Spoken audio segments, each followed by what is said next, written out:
Qui peut accepter qu'on cède une partie de notre territoire? Et les Congolais, nous, peuple-là, qui avons adopté cette constitution à référendum, nous commençons à dire, non, la constitution nous est imposée de l'étranger. Quel étranger? Le professeur Banyakou, rédacteur, est étranger, le professeur Essambo est étranger, le professeur Mampouya est un étranger, pour ne citer que cela. Disons des choses raisonnables. Nous qui pensons Congo, nous aimerions que des choses très sensibles soient laissées aux initiés, qu'on appelle un think tank, des gens qui réfléchissent, qui pensent Congo, pas des aventuriers qui sont là pour avoir l'argent, tromper le président de la République, soi-disant qu'on est conseiller autour du chef, alors que dans vos bords, là, il n'y a rien. Et on laisse les intelligences livrées en pâture. Je vois des gens qui n'arrivent pas à la cheville du professeur Essambo, ni à la cheville du professeur Mbata, raconter des histoires sur les réseaux sociaux. Mais quand on parle le Congo, c'est à ces intelligences-là qu'on recourt. Qui peut ne pas reconnaître la compétence du professeur Banyakou? Qui peut ne pas reconnaître la compétence du professeur Mbata? Qui peut ne pas reconnaître la compétence du professeur Mampouya? Qui peut ne pas reconnaître la compétence du professeur Essambo? Et ce ne sont pas des Congolais. Vous qui vous dites Congolais, vous avez déjà fait quoi en dehors du détournement?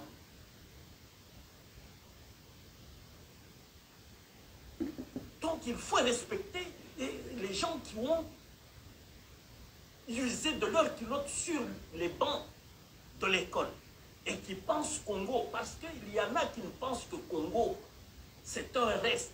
Si vous ne pensez qu'argent, vous ne pensez que villa en Europe, au Canada, laissez à ceux qui ont le souci du Congo réfléchir sur le Congo. Et il y en a, les filles et les fils dignes du Congo, il y en a. On ne peut pas dire que l'article 217 a vendu le Congo. Nous avons vendu à qui? Il ne faut pas livrer et tous les fils congolais et les filles qui ont pensé à un moment donné de l'histoire. C'est cette constitution, jusqu'à aujourd'hui d'ailleurs, c'est cette constitution qui régente la vie politique chez nous. Comment on peut dire, oh non, c'est une constitution venue de l'étranger? 21e siècle, nous n'avons pas d'intelligence. Et c'est pour cela que nous, avec le génie congolais, nous pensons qu'il faut changer la constitution. Mais pas faire croire au peuple congolais qui a adopté cette constitution au référendum que cette constitution vient de l'étranger et que l'article 217, ce sont les étrangers qui ont mis pour vendre notre pays aux étrangers.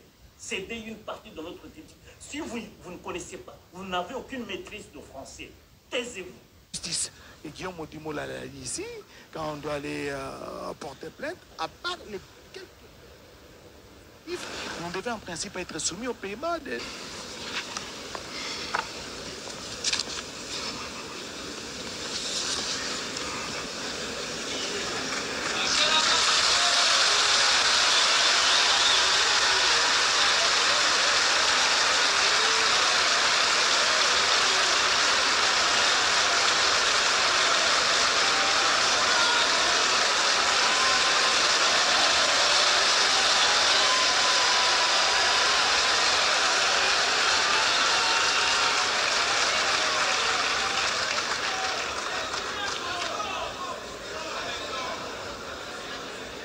Excellences, Monsieur le Président de la République, chef de l'État et magistrat suprême,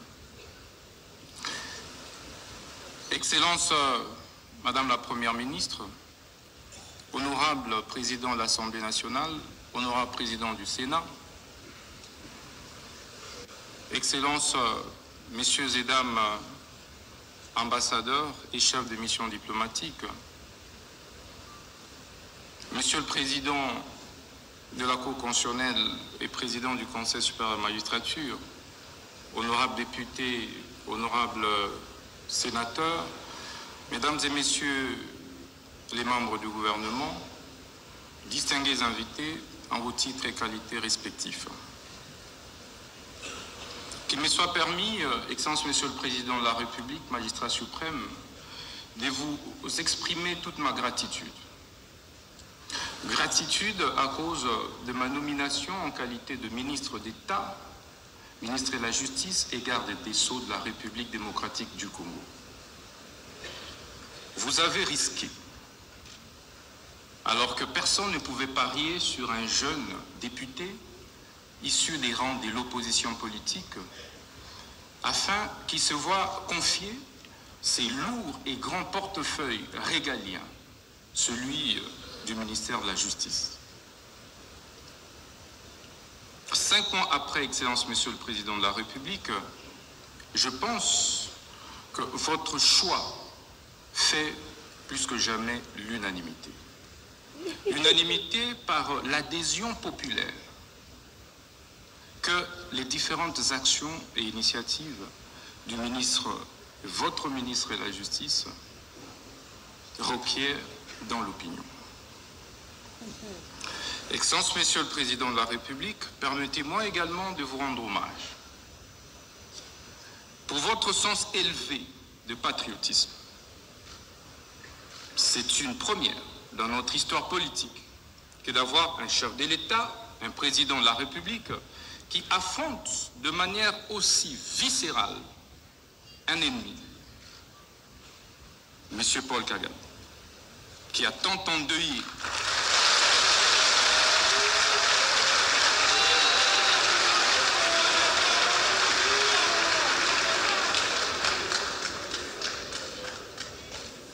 Je disais, Excellence Monsieur le Président de la République, que c'est une première dans notre histoire politique que de voir un chef de l'État autant aimer le Congo, porter autant les aspirations des Congolaises et Congolais, travailler pour la préservation de l'intégrité du territoire national, en ouvrant un front politique, diplomatique, judiciaire clair contre l'agression rwandaise pilotée par ce criminel économique et criminel de guerre, M. Paul Kagame.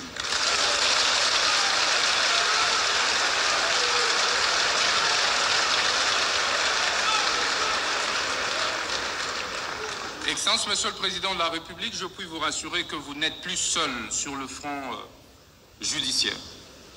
Je suis là à vos côtés et je ne ménagerai aucun effort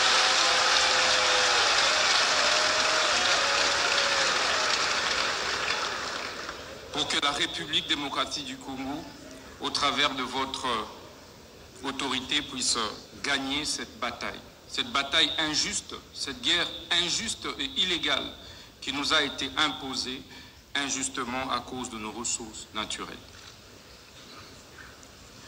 Excellence, Monsieur le Président de la République, après cette phase d'hommage, permettez-moi de rappeler également votre dévouement pour l'instauration de l'état de droit, véritable état de droit, depuis votre avènement à la tête de notre pays. Et cet état de droit passe indubitablement par une justice juste et équitable. Excellence, Monsieur le Président de la République, c'est quoi alors la justice ?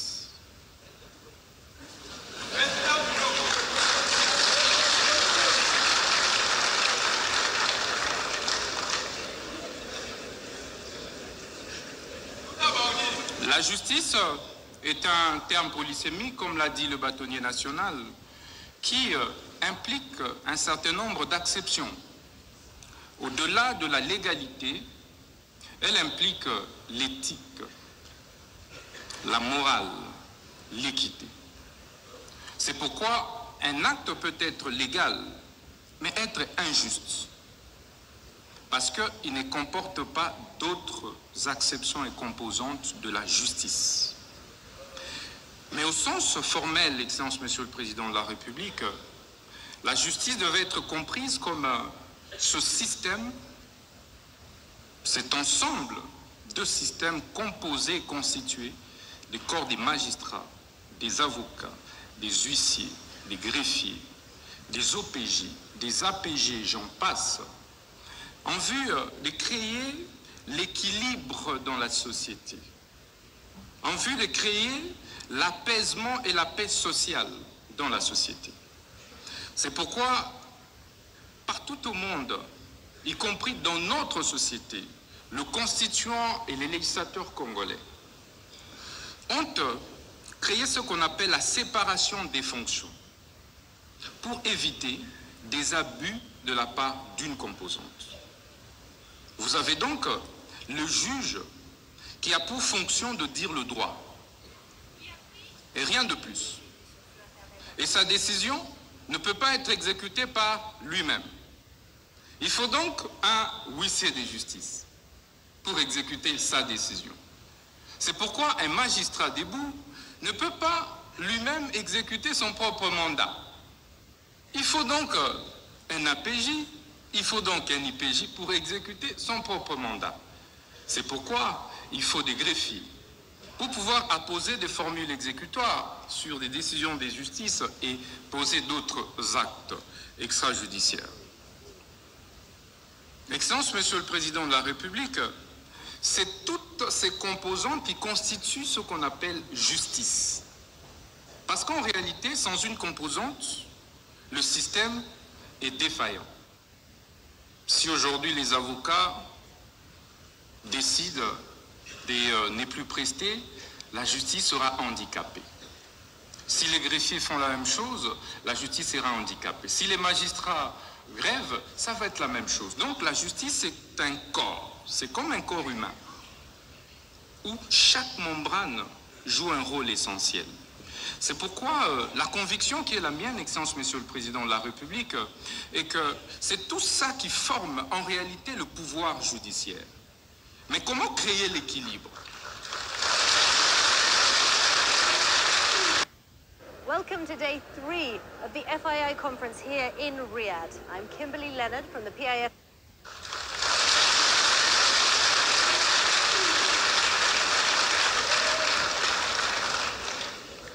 Mais comment alors créer l'équilibre et veiller qu'une composante puisse empiéter sur les fonctions d'une autre composante? C'est ça le rôle du ministre de la Justice. Il faut un arbitre. Il faut un arbitre qui régule. Il faut un arbitre qui voit comment le juge ne peut pas empiéter sur les prérogatives et fonctions des huissiers, comment les greffiers ne doivent pas empiéter sur les prérogatives des huissiers, ainsi de suite. C'est ça le rôle du ministre de la Justice, Excellence, Monsieur le Président de la République. Et donc, le ministre de la Justice ne devrait pas être perçu comme un simple membre du gouvernement de l'exécutif. Il est un pendant entre le pouvoir exécutif et les pouvoirs judiciaires. Excellence, Monsieur le Président de la République, ceci veut dire donc que le ministre de la Justice veille à la bonne application des lois et textes réglementaires au niveau de la République. Le ministre de la Justice veille sur les exécutions des décisions des justices. Le ministre de la Justice veille sur la protection et préservation des droits et devoirs des citoyens. Il se rassure, Excellence, Monsieur le Président de la République.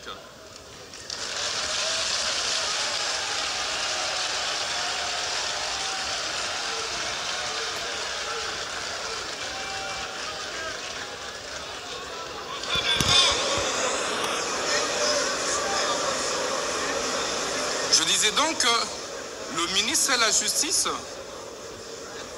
veille à la sauvegarde, à la préservation des droits et libertés fondamentaux des citoyens.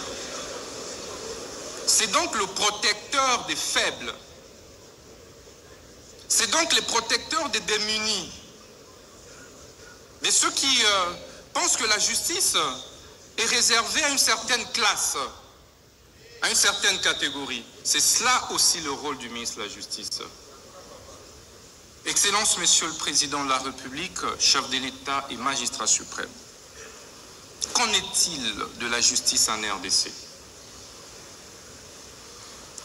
constat, vous l'avez plus d'une fois fait, mais nous l'avons également fait après notre nomination par votre auguste autorité. 7 Congolais sur 10 sont insatisfaits de la manière dont notre justice est distribuée et administrée.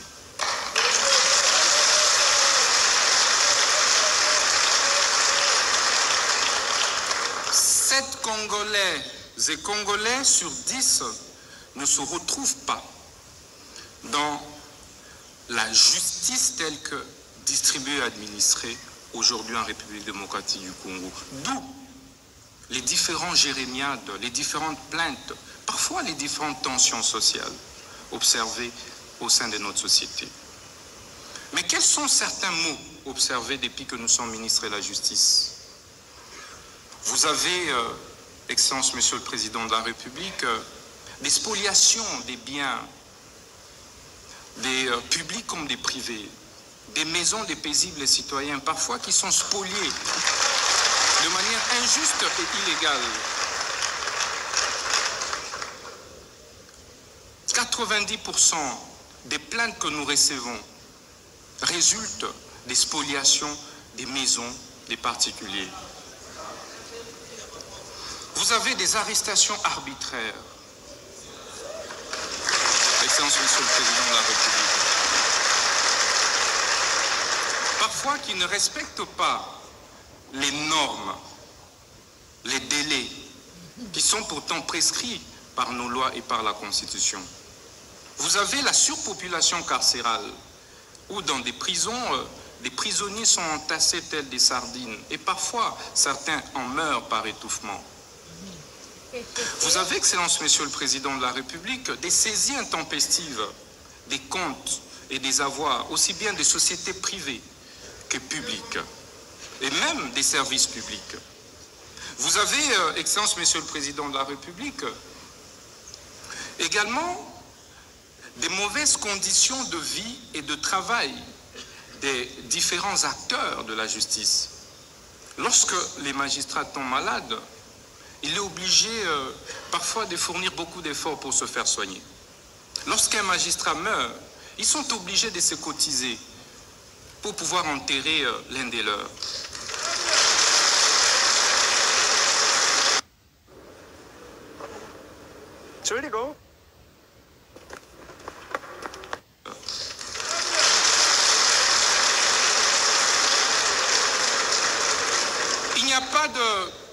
Il n'y a pas de prime de brousse, d'où la plupart des magistrats et juges préfèrent se concentrer ici à Kinshasa et refusent d'aller à l'intérieur du pays.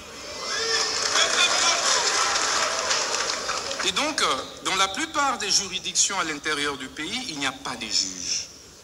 Il y a une insuffisance des magistrats. Et donc, la justice n'est pas bien dite à l'intérieur du pays. Mais cela est dû aussi aux mauvaises conditions de travail, aux mauvaises conditions de vie de ces magistrats, parfois qui prennent d'énormes risques pour ceux qui acceptent, Excellence, Monsieur le Président de la République. Ils n'ont pas de moyens de mobilité. C'est tout ça qui fait que notre justice soit malade. C'est tous ces mots compilés. Mais que faire pour pouvoir en guérir, Excellence, Monsieur le Président de la République? Mais il faut discuter, il faut un cadre pour échanger. Il faut se regarder dans les yeux. Pourquoi? Parce que seule la justice élève une nation. Je dis, Excellence, Monsieur le Président de la République, la justice est la colonne vertébrale d'un État. Ça devrait être le premier pilier de l'action gouvernementale. Quels que soient les efforts que l'on puisse fournir dans les secteurs de l'économie, dans les secteurs des finances, quelles que soient les réformes que l'on puisse opérer, tant que la justice est malade, rien ne marchera, Excellence, Monsieur le Président de la République.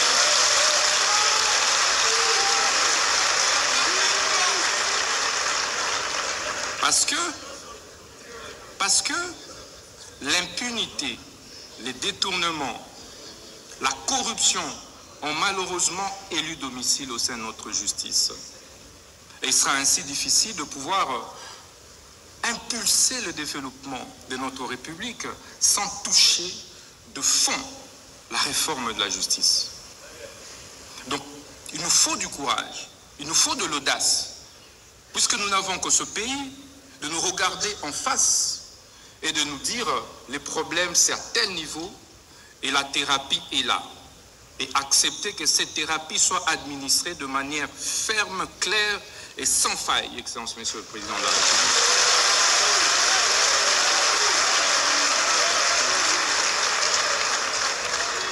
D'où l'importance de problématiser ces mots, de les problématiser au travers de ces assises, les états généraux de la justice.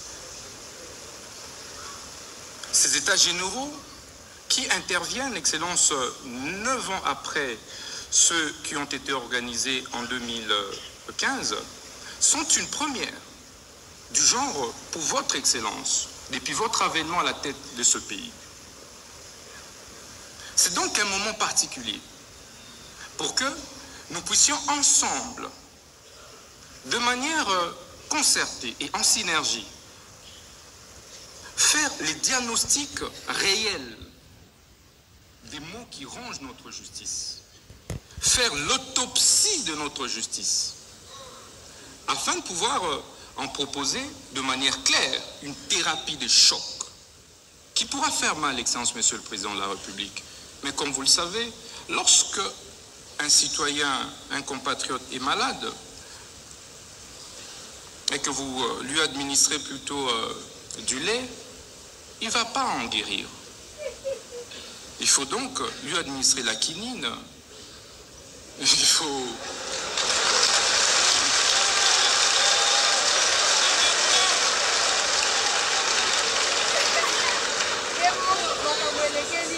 Excellence, Monsieur le Président de la République, lorsque vous avez une plaie et que vous mettez du sucre sur cette plaie-là, elle ne va pas guérir. On ne met pas du sucre sur une plaie. Ça fera mal, mais il faut administrer de la thérapie des chocs. Ces assises, Excellence, vont se dérouler du 6 novembre au 13 novembre. Et elles ont été organisées et sont organisées en 3 phases. La première phase a consisté, évidemment, comme le président de la Cour constitutionnelle, le président du Conseil supérieur de la magistrature l'a dit, en l'évaluation des états généraux de 2015. Ça a déjà été fait à Zongo, dans le Congo central. La deuxième phase, qui constitue, Excellence, Monsieur le Président, la particularité de ces états généraux, ce sont les consultations populaires.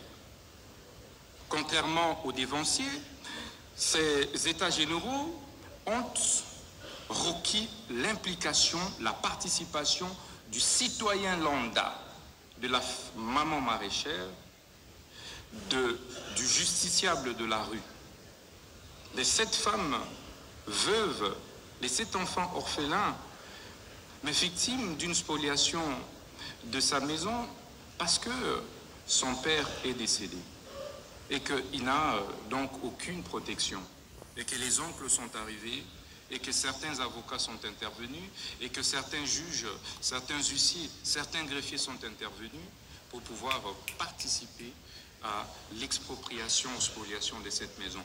Voilà la victime de la justice que nous avons associée à ces consultations. Et troisième phase,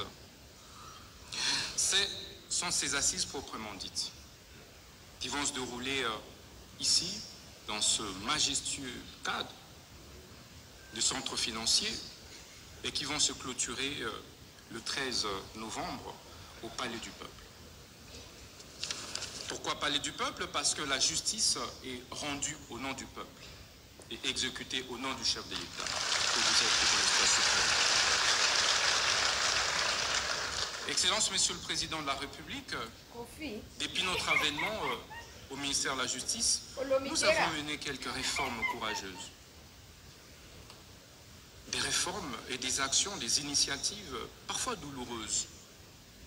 Parfois, nous nous sommes posé la question, doit-on continuer ou reculer? C'est ici les lieux de vous remercier, du fond du cœur.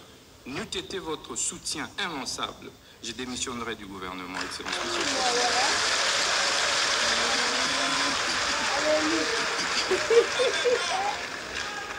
La première réforme courageuse, c'était l'insaisissabilité des biens des entreprises publiques, services publics, établissements publics.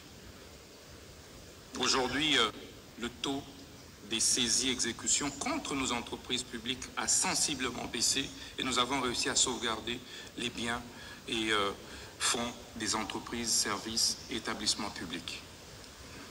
Excellence, nous avons également instauré ce qu'on appelle en droit étranger la caution judiciaire pour éviter que n'importe quel quidam puisse déranger les entreprises qui acceptent de venir investir dans notre République, qui faisaient l'objet de beaucoup des plaintes et souvent fantaisistes, et doubler, Excellence, des condamnations parfois exorbitantes, à des astreintes exorbitantes, à des dommages-intérêts parfois mirobolants, qui ont fait que certaines entreprises puissent fermer et quitter la République. Pourtant, on ne peut pas créer de l'emploi sans investisseurs privés.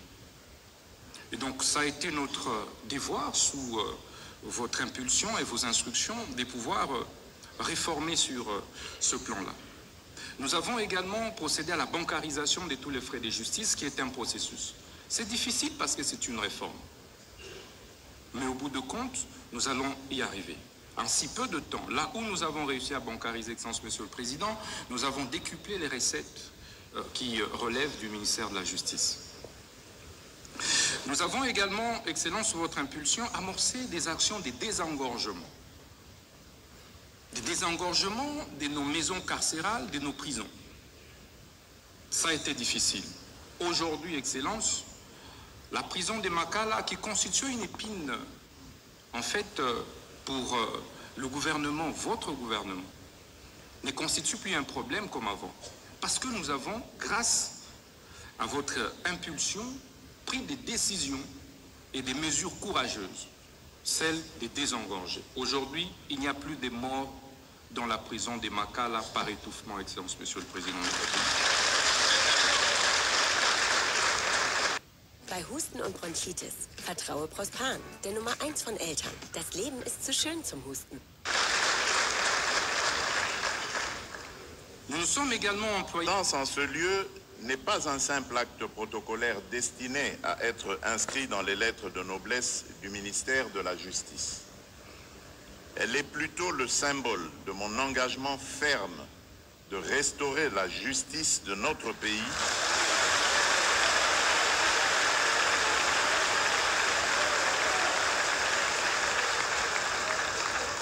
Elle est plutôt le symbole, disais-je, de mon engagement ferme de restaurer la justice de notre pays afin d'être en adéquation avec les saintes écritures qui consacrent la justice comme un vecteur d'élévation d'une nation, ainsi qu'il est écrit dans Proverbe 14, verset 34, « La justice fait la grandeur d'une nation ».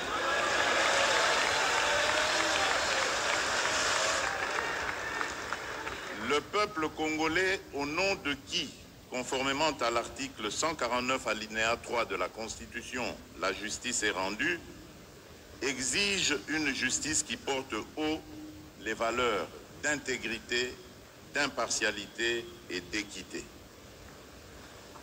Très souvent, nos concitoyens se sentent trahis lorsque les principes fondamentaux de la justice sont bafoués par certains acteurs pour satisfaire leurs intérêts personnels et leur appétit du gain indu.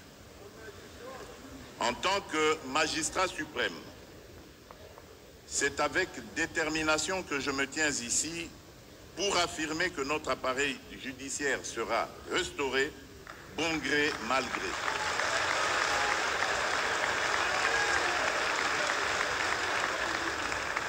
Un minimum de volonté de nous tous suffit pour que nous ayons un appareil judiciaire fort, exempt du dysfonctionnement et de divers maux qui le rongent, pour ainsi redevenir un sanctuaire où nul n'est au-dessus de la loi et où chaque citoyen, riche ou modeste, trouvera la part qui lui est due dans la distribution de la justice.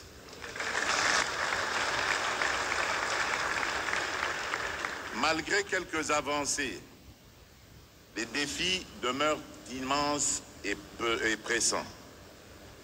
Les moyens judiciaires sont encore limités, certes, les infrastructures inadaptées et la couverture judiciaire incomplète.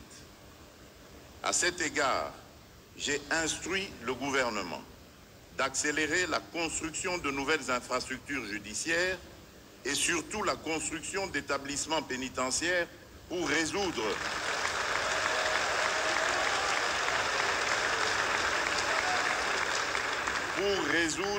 l'épineuse question de la surpopulation carcérale à laquelle nous faisons face actuellement. J'attache du prix à cette question. Mais au-delà des moyens matériels, il est des antivaleurs plusieurs fois décriées et qu'il faut à tout prix éradiquer. Il s'agit principalement de la corruption et de l'impunité. Ces antivaleurs qui minent la mission et trahissent le devoir de la justice appellent obligatoirement une thérapie de choc, comme l'a dit le ministre d'État.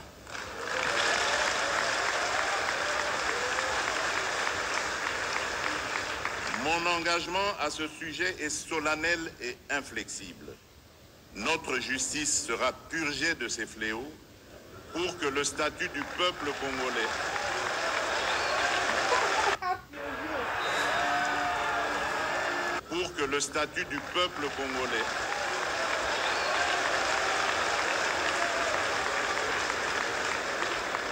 Notre justice sera purgée de ces fléaux pour que le statut du peuple congolais ne soit plus compromis par les intérêts égoïstes et corrompus. Mesdames et messieurs, face au tableau sombre dressé ci-dessus, il est temps de se ressaisir et de dresser sans complaisance un état de lieux exhaustif de la situation de notre système judiciaire afin de trouver des solutions à même d'y remédier. C'est donc l'occasion pour moi de rendre hommage à l'ensemble des membres du gouvernement et au bureau du Conseil supérieur de la magistrature pour leur collaboration dans l'organisation de ces assises. Je tiens à exprimer mes encouragements au ministre d'État, ministre de la Justice et garde des Sceaux,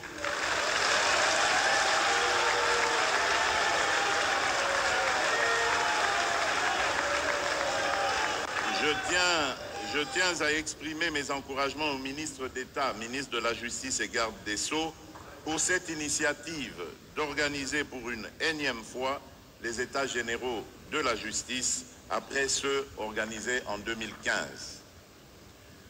Je formule le vœu que ces assises ne soient pas un rassemblement en plus, mais plutôt avec un plus, et qui se démarque par la qualité et le pragmatisme des recommandations qui en découleront. À ce propos, le but n'est pas de remettre en cause les conclusions et recommandations de celles de 2015, mais de procéder entre autres à l'évaluation du niveau de leur mise en œuvre, tout en proposant des actions concrètes à compter ensemble avec celles qui seront issues de cette deuxième édition. Aussi, ce moment me paraît indiqué, comme je l'avais déjà préconisé lors de la deuxième réunion ordinaire et de la première réunion extraordinaire du Conseil des ministres, tenue respectivement le 21 juin et le 9 septembre 2024, de peaufiner davantage la réflexion sur la mise en place d'un parquet financier ayant pour mission de poursuivre de manière spécifique les infractions de détournement des deniers publics et aussi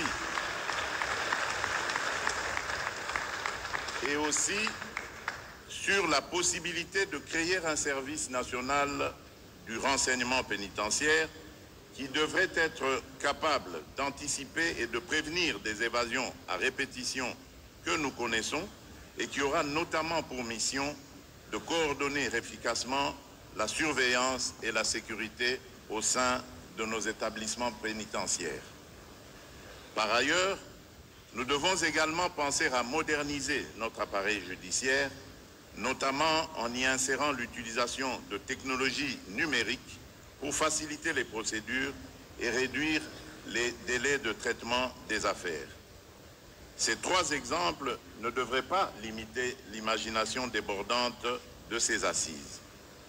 Je vous exhorte donc à préserver, à travailler sans relâche pour le renforcement, l'efficacité, la cohérence et la crédibilité de notre système judiciaire. Dans cette perspective, il vous appartiendra de soumettre aux États généraux de la justice tous les remèdes possibles, en ce compris des réformes législatives et courageuses et ambitieuses. Aux honorables députés et sénateurs, je vous invite à soutenir les réformes législatives qui seront initiées dans le sens à obtenir la restauration de notre système judiciaire afin de promouvoir un état de droit. Au gouvernement, je rappelle l'impératif de mobiliser les ressources nécessaires pour garantir la réussite de la mise en œuvre des réformes.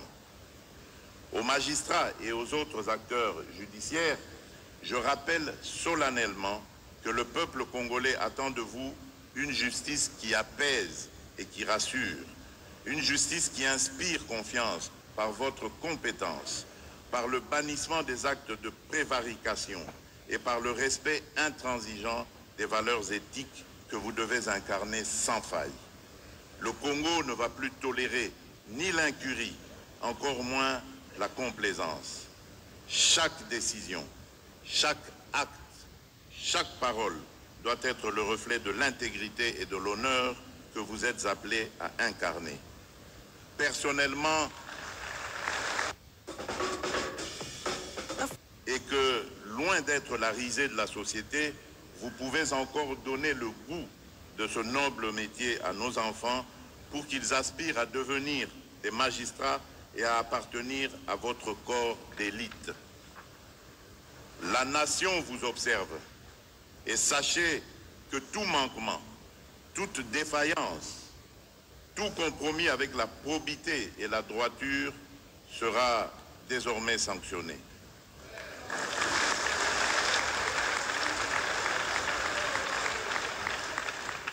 Le temps des avertissements est révolu.